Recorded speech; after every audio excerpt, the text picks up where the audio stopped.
Hi hello welcome back to my YouTube channel cook with Pinku. Friends, ಇವತ್ತು ಒಂದು simple and healthiest recipe ನುಗ್ಗೆ ಸೊಪ್ಪಿನ ಪಲ್ಯ ಹೇಗೆ ಮಾಡೋದು ಅಂತ ನೋಡೋಣ. ಫಸ್ಟು ಆಲ್ಮೋಸ್ಟ್ ಎಲ್ರಿಗೂ ಗೊತ್ತಿರೋದೆ ಮೇನ್ ಇಂಗ್ರೀಡಿಯೆಂಟ್ ಬಂದು ಒಂದು ಬಾಣಲಿ, ಅದಕ್ಕೆ ಸ್ವಲ್ಪ ಎಣ್ಣೆ, ಸಾಸಿವೆ, 1 ಕಪ್ ಆಗೋಷ್ಟು ಈರುಳ್ಳಿ ಹಾಗೆ ಕರಿಬೇವನ್ನ ಹಾಕ್ಕೊಂಡು ಚೆನ್ನಾಗಿ ಫ್ರೈ ಮಾಡ್ಕೊಳ್ಳೋಣ.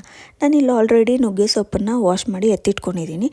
ನೆಕ್ಸ್ಟ್ ನೋಡಿ, ನುಗ್ಗೆ ಸೊಪ್ಪನ್ನು ಹಾಕ್ಕೋತಾ ಇದ್ದೀನಿ. ಇದನ್ನು ನಾವು ಚೆನ್ನಾಗಿ ಎಣ್ಣೆಲೇ ಫ್ರೈ ಮಾಡ್ಕೋಬೇಕು. ಫ್ರೆಂಡ್ಸ್, ಈ ನುಗ್ಗೆ ಸೊಪ್ಪು ತಿನ್ನೋದ್ರಿಂದ ನಮ್ಮ ಬಾಡಿಲಿ ಏನಾದರೂ ರಕ್ತ ಕಮ್ಮಿ ಆದರೆ ಚೆನ್ನಾಗಿ ರಕ್ತನ ಉತ್ಪತ್ತಿ ಮಾಡುತ್ತೆ. ಹಾಗೆ ಸೆಕೆಂಡ್ ಒನ್ ಬಂದು ನಮ್ಮ ಕಣ್ಣಿಗೆ ಇದು ತುಂಬ ಒಳ್ಳೆಯದು. ಮತ್ತು ಇರ್ರೆಗ್ಯುಲರ್ ಪೀರಿಯಡ್ಸ್ ಇರೋರಿಗೆ ಇದು ತುಂಬ ಒಳ್ಳೆಯದು. ನೀವು ಕೂಡ ಮನೇಲಿ ಇದನ್ನು ಟ್ರೈ ಮಾಡಿ ಅಂತ ಹೇಳ್ತಾ ನಾನಿಲ್ಲಿ 1 ಸ್ಪೂನ್ ಆಗೋಷ್ಟು ಚಿಲ್ಲಿ ಪೌಡ್ರನ್ನ ಹಾಕ್ಕೋತಾ ಇದ್ದೀನಿ. ರುಚಿಗೆ ತಕ್ಕಷ್ಟು ಉಪ್ಪನ್ನು ಹಾಕ್ಕೊಂಡು ಚೆನ್ನಾಗಿ ಫ್ರೈ ಮಾಡ್ಕೋಬೇಕು. ನೆಕ್ಸ್ಟ್ ನಾನಿಲ್ಲಿ 1 ಇಡಿ ಆಗೋಷ್ಟು ಕಡಲೆ ಬೀಜನ ಪೌಡರ್ ಮಾಡಿ ಇಟ್ಕೊಂಡಿದ್ದೀನಿ.